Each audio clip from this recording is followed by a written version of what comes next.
How to fix Zara app not working. Hi everybody, welcome back to our channel.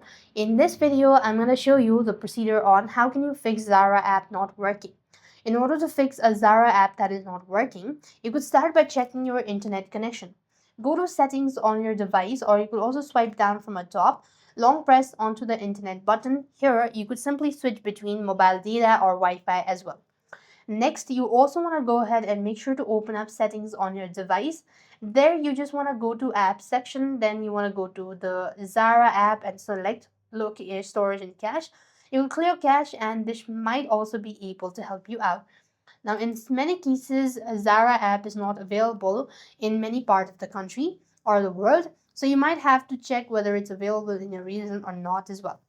After which, you would also try updating your app. Head over to your respective app store, type in Zara in the search bar, and you could simply go ahead and update the app as well.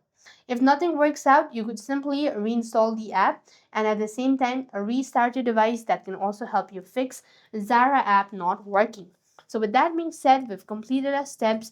Thank you for watching. See you in the next video.